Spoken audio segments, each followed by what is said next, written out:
ડીસાના ઇન્દિરાનગરથી રાણપુર જતા માર્ગ પર નવીન રોડ બનાવવાની કામગીરી દરમિયાન વર્ષો જૂનું વડનું વૃક્ષ કપાતા નાયબ કલેક્ટરને રજૂઆત કરાઈ।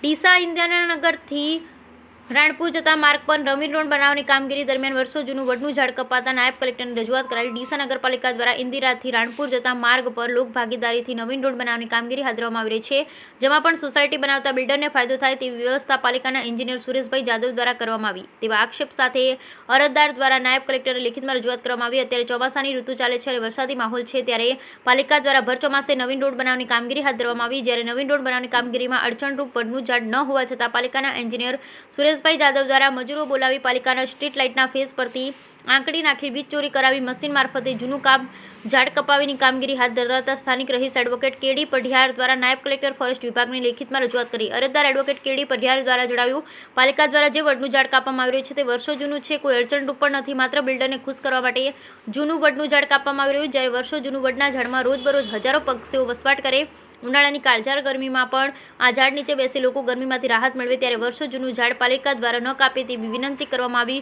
સાથે એક તરફ ગુજરાત સરકારનું પર્યાવરણ બચાવ અભિયાન સાર્થક કરવા માટે ઠેર વૃક્ષારોપણ કરવામાં આવે છે, તો બીજી તરફ પાલિકાના અધિકારી ખુદ જૂના વૃક્ષોને કાપવાની કામગીરી કરે તેટલું કેટલું યોગ્ય। ત્યારે નાયબ કલેક્ટર કચેરી ખાતે લેખિતમાં રજૂઆત કરી, જેમાં advocate Subhashbhai Thakkar, advocate PR Solanki પણ ઉપસ્થિત રહી વર્ષો જૂનું વડનું ઝાડ બચાવ વહીવટીતંત્રને અપીલ સાથે વિનંતી કરવામાં આવી। બ્યુરો રિપોર્ટ ભરત ઠક્કર, ડીસા, બનાસકાંઠા।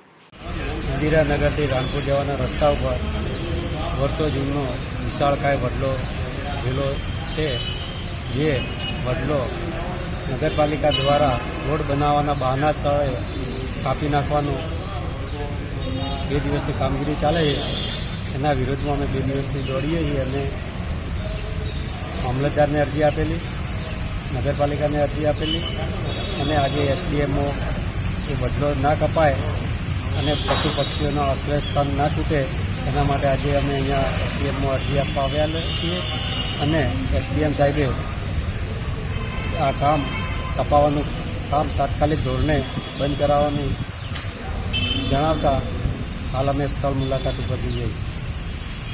શું નામ આપણું? કેડી પઢિયાર એડવોકેટ, ત્યાં બાજુમાં જ અમારા